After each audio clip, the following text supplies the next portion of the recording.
Mari kita bersikap anjali untuk memberikan penghormatan kepada Guru Agung kita Sang Buddha. Namo tassa bhagavato arahato sama sambuddhassa. Namo tassa bhagavato arahato sama sambuddhassa. Namo tassa bhagavato arahato sama sambuddhassa. Sotihotu Namo Buddhaya. Selamat sore Bapak Ibu dan saudara-saudara sedama. Berbahagia sekali pada sore hari ini kita bisa berkumpul kembali di Wihara Bodhiwangsa untuk melaksanakan puja bakti, di mana hari ini adalah hari ketiga atau minggu ketiga kita melaksanakan puja bakti di sore hari. Seperti yang pertama kali kemarin disampaikan oleh Ibu Lani bahwa pada pagi hari ini karena terganggu oleh adanya Car Free Day, kemudian kita ganti menjadi sore hari dan ternyata banyak umat yang bisa datang. Bapak Ibu dan saudara-saudara sedama, hari ini kita telah memasuki bulan Februari, tepatnya tanggal 4, dan seperti yang kita ketahui bersama, negara kita punya agenda besar, yaitu pada tanggal 14 Februari, 10 hari lagi, kita akan punya hajatan, pemilihan umum, atau yang bisa dikenal juga dengan pesta demokrasi. Bapak Ibu dan saudara-saudara sedama, kalau mendengar kata demokrasi, itu berasal dari Yunani sebenarnya, di mana yang dimaksudkan dengan demokrasi adalah pemerintahan yang dari rakyat, untuk rakyat dan oleh rakyat. Ide ini muncul karena pada sebelumnya pemerintahan kebanyakan sistem kerajaan. Bapak Ibu dan saudara-saudara sedama, di Indonesia sendiri, demokrasi ini tercantum di dalam Pancasila, sila keempat, di mana kita, warga negara Indonesia, punya kewajiban untuk memilih wakil-wakilnya yang duduk di Dewan Perwakilan Rakyat, yang bisa dianggap mewakili suara rakyat untuk menentukan kebijakan-kebijakan dari pemerintah. Dan juga kita akan memilih pemimpin bangsa ini. Bapak Ibu dan saudara sedama, apakah di dalam agama Buddha juga mengenal demokrasi? Nah, sebenarnya kalau kita lihat, di zaman Sang Buddha pun sebenarnya sudah ada demokrasi. Meskipun pada waktu itu sistem pemerintahan masih dalam bentuk kerajaan, tapi sebenarnya praktek-praktek demokrasi itu sudah dijalankan di dalam kehidupan Sang Buddha.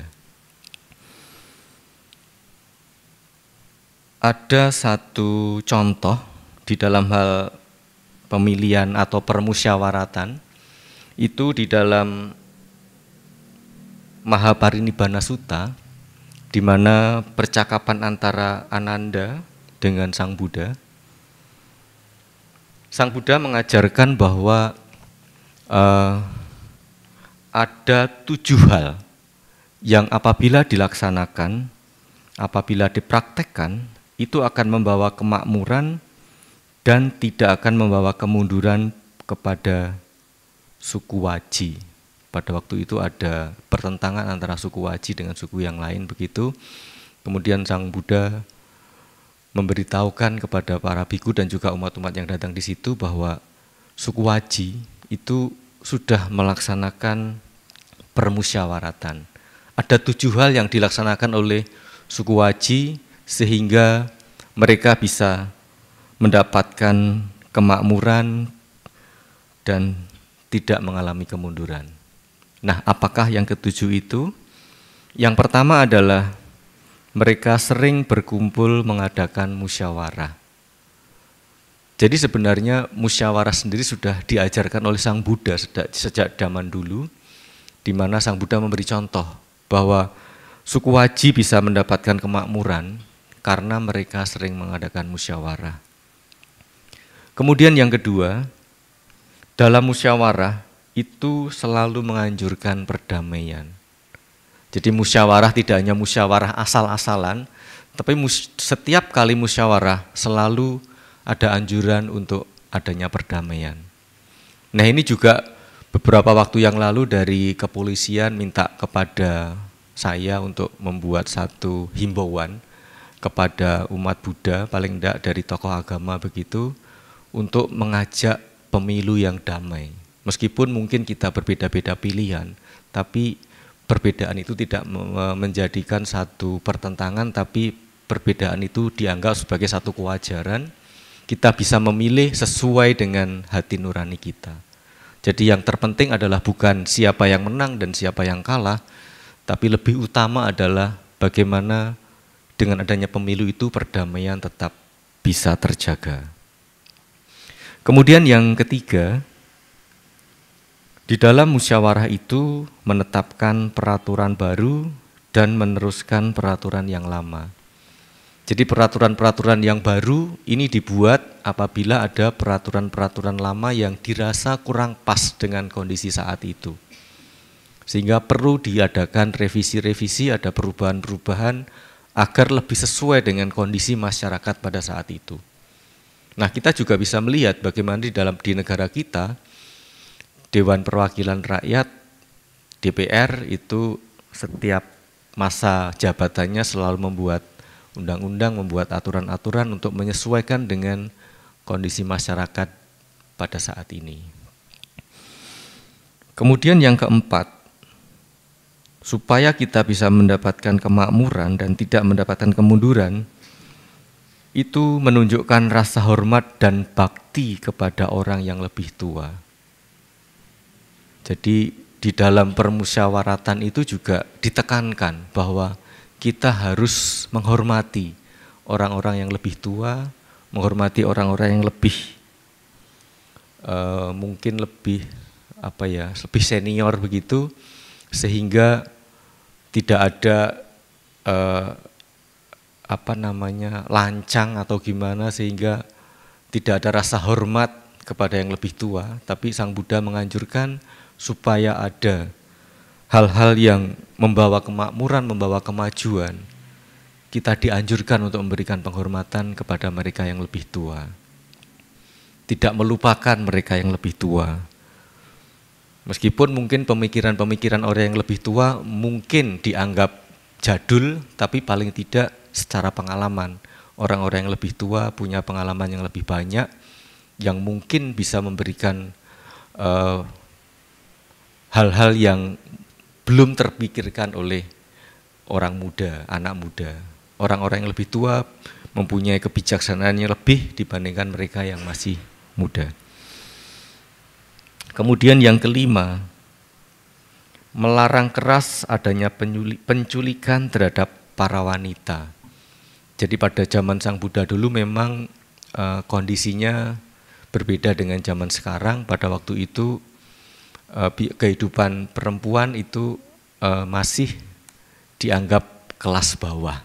Tetapi Sang Buddha ini merupakan satu pendobrak, di mana pada saat itu juga bisa terbentuk Sangga Bhikkhuni, di mana Sang Buddha mengangkat bahwa perempuan pun mempunyai hak yang sama untuk bisa mencapai kesucian.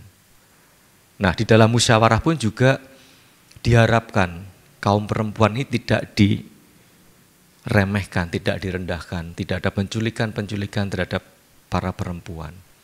Nah, kita lihat juga di negara kita pada saat ini, mungkin beberapa waktu yang lalu di Dewan Perwakilan Rakyat diharapkan itu kuota perempuan ditambah, tidak hanya mereka yang laki-laki saja yang menjadi perwakilan rakyat, tetapi juga kaum perempuan diberikan porsi yang lebih.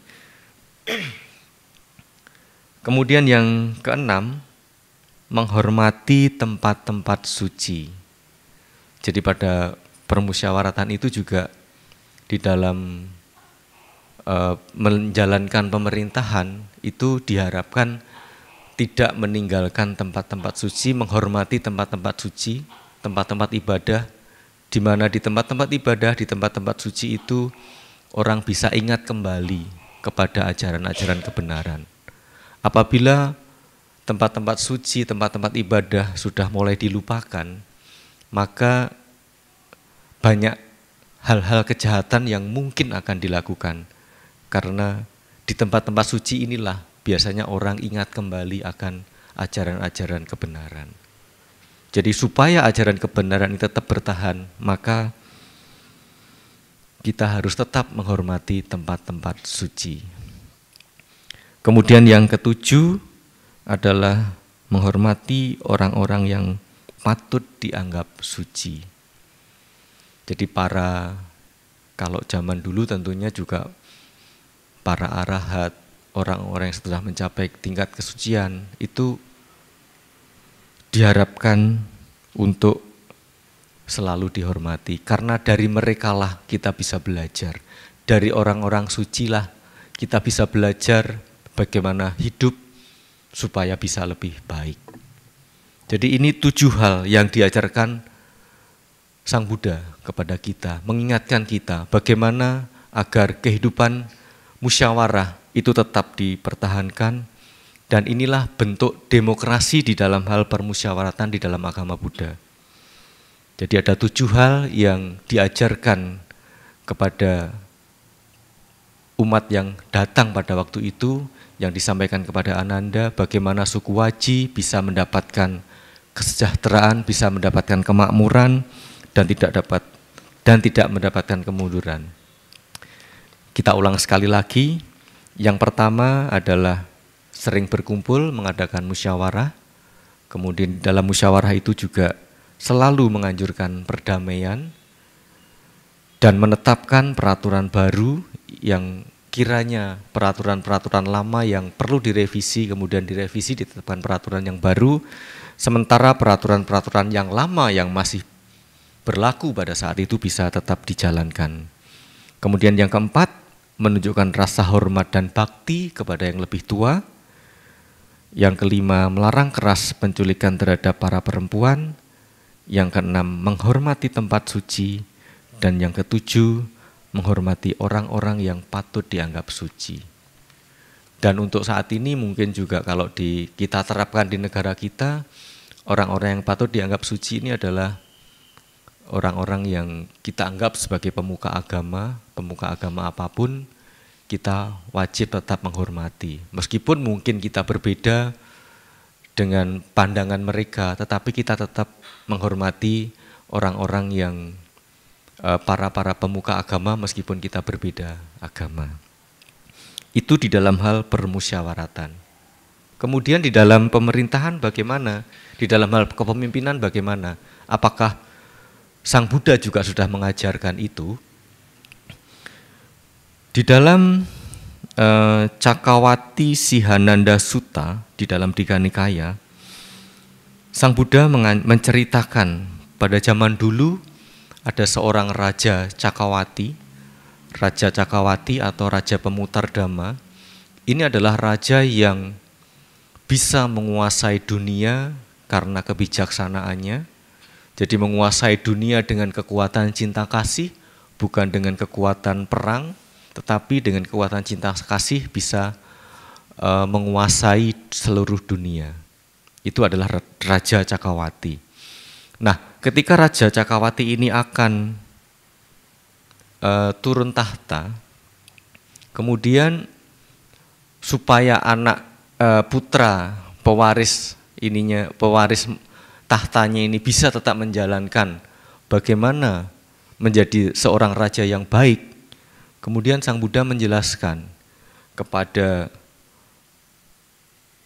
Raja Cakkawati ini bahwa ada hal-hal yang pada waktu itu bernama Raja Dalhaneni memberikan nasihat-nasihat. Ada pertapa yang memberikan nasihat kepada Raja Dalhaneni ini supaya putra mahkotanya ini bisa tetap menjalankan kebijaksanaan-kebijaksanaan yang dijalankan oleh raja ini. Kalau diringkas ada dua hal. Yang pertama adalah hidup dalam kebenaran, berbakti, menghormati, dan bersujud pada kebenaran, memuja kebenaran, menyucikan diri dalam kebenaran, menjadikan diri sebagai panji-panji kebenaran dan tanda kebenaran, serta menjadikan kebenaran sebagai tuan. Nah, supaya kejayaan Raja Cakawati ini bisa tetap bersinar, tidak surut, maka kita harus tetap, atau para pemimpin-pemimpin ini harus tetap bisa menjalankan atau bisa hidup dalam kebenaran, bisa berbakti, bisa menghormati, dan bisa bersujud kepada kebenaran, bisa memuja kebenaran, bisa menyucikan diri dalam kebenaran, bisa menjadikan dirinya sebagai panji-panji kebenaran dan tanda kebenaran, dan bisa menjadikan kebenaran sebagai Tuhan. Bukan kekuasaan yang dijadikan sebagai Tuhan, tapi kebenaran. Jadi intinya adalah bagaimana kebenaran itu bisa dijadikan sebagai pedoman hidup, bisa dijalankan sebagai pedoman hidup, bisa digunakan sebagai tujuan, bisa menjadikan kebenaran ini sebagai tolok ukur. Jadi supaya bisa menjadikan rakyat ini hidup makmur, maka kebenaran harus dijunjung tinggi, tidak bisa tidak. Kemudian nasihat yang kedua, jangan membiarkan kejahatan terjadi dalam kerajaan. Halangi mereka yang akan berbuat jahat, serta anjurkan mereka untuk berbuat baik. Jadi raja ini harus tetap tidak boleh membiarkan kejahatan ada dalam kerajaan. Apabila ada yang akan berbuat jahat, dihalangi. Kemudian dianjurkan untuk bisa berbuat kebenaran. Ini nasihat Sang Buddha di dalam Cakawati Sihananda Sutta. Bagaimana seorang pemimpin bisa menjadikan rakyatnya itu makmur, maka tumpuannya adalah, tujuannya adalah kebenaran. Tidak boleh ada yang melakukan kejahatan. Bila ada yang melakukan kejahatan, dihindari, dianjurkan untuk kembali ke jalan yang benar. Kemudian dalam kesempatan lain juga di dalam Jataka, yang mungkin ini juga sudah sering disampaikan di sini, yaitu tentang Dasa Raja Dhamma. Ada 10 hal yang patut dimiliki oleh seorang pemimpin. Bagaimana seorang pemimpin ini bersikap. Dasa Raja Dhamma ini adalah satu pedoman bagi seorang pemimpin agar yang dipimpin ini menjadi makmur, yang dipimpin ini menjadi sejahtera. Dan sebenarnya tidak harus diterapkan sebagai pemimpin, kita pun sebenarnya juga bisa menerapkan itu dalam kehidupan sehari-hari. Yang pertama, seorang pemimpin harus memiliki sifat kedermawanan. Kalau seorang pemimpin itu pelit, tentunya juga masyarakatnya tidak akan makmur. Apa-apa dibatasi. Tetapi kalau seorang pemimpin mempunyai sifat kedermawanan, maka rakyat bisa menjadi makmur. Kemudian yang kedua, seorang pemimpin harus punya moralitas yang baik, punya sila yang baik. Nah, di dalam agama Buddha tentunya diharapkan para pemimpin itu bisa mempraktekkan Pancasila dalam kehidupan sehari-hari. Bahkan bisa ditambah pada hari-hari tertentu, pada hari-hari uposatha, itu bisa menjalankan 8 sila. Kalau ini bisa dipraktekkan, bisa mempunyai moralitas yang baik, maka bisa menjadi contoh bagi rakyat. Rakyatnya pun akan mencontoh. Kalau rakyat atau masyarakat bisa memiliki sila yang baik, maka masyarakat akan hidup dalam kemakmuran. Kemudian yang ketiga, seorang pemimpin ini harus mempunyai sifat rela berkorban atau paricaga. Sebagai seorang pemimpin, bukan mengorbankan orang lain untuk dijadikan tumbal, tapi dirinya sendiri harus rela berkorban. Kalau mungkin misalnya orang lain bekerja 1 hari 8 jam, mungkin dia bisa tambah 10 jam atau mungkin 12 jam. Jadi rela berkorban. Dia mau berkorban untuk kepentingan rakyatnya. Kemudian yang keempat, seorang pemimpin harus mempunyai ketulusan, kejujuran, punya integritas atau ajawa. Seorang pemimpin yang mempunyai ketulusan, punya kejujuran, punya integritas, maka dia bisa membawa rakyatnya menuju ke kejayaan, menuju ke kemakmuran. Karena tegas, tidak menyelewengkan apa yang kekuasaan yang dia miliki, tetapi dia punya ketulusan, punya integritas demi untuk kemajuan rakyat yang dipimpinnya. Kemudian yang kelima adalah ramah tamah, sopan santun atau madawa. Seorang pemimpin juga sudah sewajarnya mempunyai sifat ramah tamah dan sopan santun. Tetapi kita sering melihat apabila ada orang-orang yang sudah berkuasa, itu karena dia merasa dirinya lebih dari yang lain, maka merasa dirinya berkuasa, maka kadang-kadang kita melihat seorang pemimpin itu justru malah sewenang-wenang, menindas rakyatnya, menindas orang yang lebih lemah, tidak mempunyai sifat sopan santun dan ramah tamah. Nah, apabila seorang pemimpin punya sifat seperti ini, maka dia akan membuat masyarakat merosot. Kepercayaan masyarakat terhadap dirinya akan berkurang. Tetapi kalau seorang pemimpin tetap, meskipun dia seorang pemimpin, tapi dia tetap ramah kepada masyarakat, ramah kepada rakyatnya, ramah kepada yang dipimpin, sopan kepada yang dipimpin, maka masyarakat akan hormat kepada dia. Dan bagi masyarakat untuk menuruti apa yang menjadi perintahnya itu lebih gampang daripada melihat seorang pemimpin yang sewenang-wenang. Kalau melihat seorang pemimpin yang sewenang-wenang, maka rakyat juga akan tidak ada rasa hormat lagi. Wah, pemimpinnya aja seperti itu, bagaimana kita bisa menaruh hormat kepada orang itu? Jadi kalau seorang pemimpin ingin dihormati, maka dia harus mempunyai sifat ramah tamah dan juga sopan santun. Itu yang kelima. Kemudian yang keenam, seorang pemimpin harus juga mempunyai sifat sederhana, tapa. Jadi sederhana. Meskipun dia seorang pemimpin, meskipun dia mempunyai banyak kelebihan, tapi dia tetap sederhana, sederhana hidupnya, tidak bermewah-mewahan, tidak menunjukkan bahwa kalau seorang pemimpin itu semuanya serba mewah, tapi dia tunjukkan seorang pemimpin itu seorang yang sederhana. Meskipun dia punya hal-hal yang lebih, tetapi tidak dipamerkan, tidak pamer harta, tetapi tetap sederhana, bisa merakyat, bisa menyatu dengan masyarakat. Apabila ini terjadi, maka masyarakat akan menjadi lebih makmur. Karena bisa mencontoh, oh, pemimpinku itu orang yang sederhana. Kemudian yang ketujuh, seorang pemimpin juga harus punya sifat tidak memiliki niat jahat, tanpa kemarahan, pemaaf. Bahasa palingnya akoda.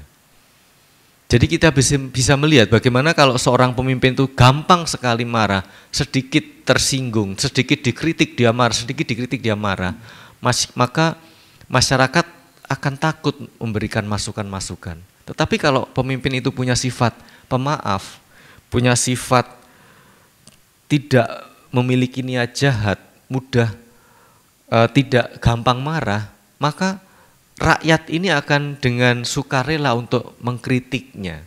Misalnya ada hal-hal yang tidak sesuai, itu rakyat dengan sukarela untuk memberikan masukan-masukan. Dan mungkin masukan-masukan yang diberikan oleh rakyat ini mungkin justru malah yang bermanfaat bagi rakyat. Karena yang dialami rakyat itu sebenarnya seperti itu gitu. Jadi kalau seorang pemimpin tidak mengetahui bagaimana rakyat yang dipimpinnya, setiap kali ada masukan-masukan, ada kritikan-kritikan, kemudian dia menjadi marah, maka rakyat yang dipimpinnya juga tidak akan percaya. mungkin akan memberontak karena pemimpinnya gampang marah. Tetapi kalau pemimpinnya itu punya sifat pemaaf, tidak punya niat jahat, tanpa kemarahan, maka akan dengan mudah rakyat ini akan nurut dengan yang pemimpinnya. Kemudian yang kedelapan, itu adalah seorang pemimpin harus mempunyai sifat tanpa kekerasan, awi himsa. Kalau tadi marah, kemudian cenderungnya seorang pemimpin akan menggunakan kekerasan untuk melanggengkan kekuasaannya. Tetapi seorang pemimpin yang melanggengkan kekuasaannya dengan kekerasan itu akan tidak dihormati oleh rakyat. Tetapi seorang pemimpin yang memimpin dengan tanpa kekerasan, seperti halnya dalam Raja Cakawati tadi, maka rakyat yang dipimpinnya ini akan dengan mudah untuk menurut dengan anjuran atau nasihat-nasihat dari pemimpinnya, karena pemimpinnya sendiri memimpin dengan tanpa kekerasan, tidak menggunakan kekerasan untuk melanggengkan kekuasaannya. Kemudian yang kesembilan, seorang pemimpin juga harus memiliki sifat kanti, sabar, tetap tenang dalam menghadapi masalah, tidak mudah tersinggung apabila mendapatkan hinaan atau celaan, tidak mudah marah, dia bisa tetap sabar, bisa tetap tenang menghadapi masalah, sehingga bisa berpikir jernih. Apabila ada masalah, orang yang punya sifat kanti ini akan bisa memecahkan masalah dengan lebih mudah. Apabila yang dipimpinnya ada masalah, kemudian pemimpin ini bisa dengan sabar, bisa menuntun untuk memberikan solusi-solusi bagaimana menghadapi masalah itu. Kemudian yang ke-10 adalah awiroda, tidak memelihara pertentangan, menghormati perbedaan pendapat. Jadi seorang pemimpin apabila ada perbedaan pendapat, dia tidak akan pendapat ini nggak boleh, pendapat ini nggak boleh. Pendapat-pendapat yang berbeda itu dikumpulkan, kemudian untuk dicari bagaimana jalan terbaiknya, dicari bagaimana solusi terbaiknya, agar tidak ada pertentangan-pertentangan. Jadi masing-masing pihak yang seandainya ada pertentangan, itu dicari solusinya, dilobi untuk bagaimana bisa mendapatkan jalan terbaik. Sehingga pihak-pihak yang bertentangan itu akhirnya bisa menerima kekurangan-kekurangannya, bisa menerima kelebihan-kelebihan, sehingga diperoleh jalan terbaik untuk menyelesaikan masalah. Jadi inilah 10 hal yang ditunjukkan oleh Sang Buddha di dalam kisah Jataka, di dalam Dasar Raja Dhamma, bagaimana 10 hal ini yang bisa membawa kepemimpinan itu membuat masyarakatnya sejahtera, membuat rakyatnya sejahtera. Bapak, Ibu, dan saudara-saudara sedama, jadi hal-hal inilah yang nanti kita bisa jadikan pertimbangan bagaimana di dalam pemilu nanti, bagaimana kita menentukan pilihan. Kita harus bisa melihat siapa nanti yang kita pilih. Kadang-kadang biasanya kalau pemilu itu ada yang namanya serangan fajar. Jadi yang mau milih dikasih uang, nanti pilih ini ya, ada amplop 50.000, 100.000, nanti itu serangan fajar. Nah, karena mungkin kondisi masyarakat kita yang masih di bawah itu, ya mendinglah dapat ini gitu ya. Tapi sebenarnya itu sikap yang salah, karena sebenarnya suara kita itu sangat menentukan, untuk menentukan pilihan kita untuk 5 tahun ke depan. Jadi nanti dalam menentukan pilihan, kita harus gunakan hati nurani kita. Kita lihat dulu siapa pemimpin yang cocok dengan hati nurani kita. Siapa pemimpin-pemimpin sesuai dengan kriteria yang tadi disebutkan oleh Sang Buddha. Jadi kita bisa lihat bagaimana rekam jejaknya, kita bisa lihat bagaimana visi misinya. Kan sekarang ini sudah ada debat presiden dan calon wakil presiden, kita bisa lihat dari situ bagaimana program-program yang ditawarkan. Jadi dengan program-program yang ditawarkan itu kita bisa melihat, oh kira-kira ini yang cocok dengan saya, ini yang cocok dengan hati nurani saya. Jadi jangan karena hasutan atau mungkin dari orang lain, kamu milih ini aja nanti tak kasih ini, kamu milih ini aja tak kasih ini. Jangan sampai seperti itu.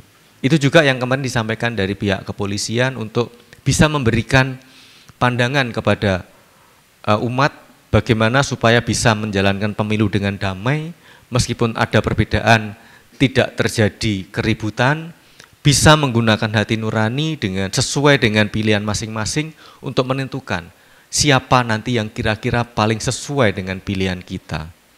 Siapa kira-kira yang nanti paling pas dengan hati nurani kita, yang tentunya sesuai dengan pedoman-pedoman yang diajarkan oleh Sang Buddha. Seperti tadi yang disebutkan di atas, ada yang hidup dalam kebenaran, bagaimana calon-calon pemimpin ini mengutamakan kebenaran, bagaimana calon-calon pemimpin ini tidak menggunakan kejahatan, bagaimana calon-calon pemimpin ini tidak menggunakan kekerasan, bagaimana calon-calon pemimpin ini bisa memiliki kesabaran dan sebagainya. Jadi nanti kita gunakan ini sebagai pedoman untuk menentukan pilihan kita, untuk menentukan nasib bangsa ini untuk 5 tahun ke depan. Ini yang menjadi bekal kita di dalam kita nanti mengikuti pemilihan umum. Di dalam kita nanti menentukan siapa calon-calon pemimpin kita. Dengan begitu tidak menyesal seandainya pilihan kita kalah, tapi kita sudah memilih dengan hati nurani kita. Kita tidak memilih karena desakan-desakan dari orang lain, karena mungkin iming-iming materi yang diberikan oleh orang lain, tetapi kita sudah memilih sesuai dengan hati nurani kita. Menang atau kalah itu urusan nanti, tapi yang penting apa yang kita tentukan itu sudah sesuai dengan hati nurani kita. Bapak, Ibu, dan saudara-saudara sejama, kiranya itu yang bisa saya sampaikan pada sore hari ini. Semoga yang sedikit ini bisa memberikan manfaat, bisa menjadi bekal bagi kita untuk nanti melaksanakan pemilu dengan baik dan bisa juga melaksanakan pemilu dengan damai sesuai dengan anjuran pemerintah, sehingga meskipun kita berbeda pilihan, tidak ada keributan, tetap menjaga kedamaian. Saya kira cukup sekian. Terima kasih. Sabbe sata bawantu sukitata. Sadu, sadu, sadu.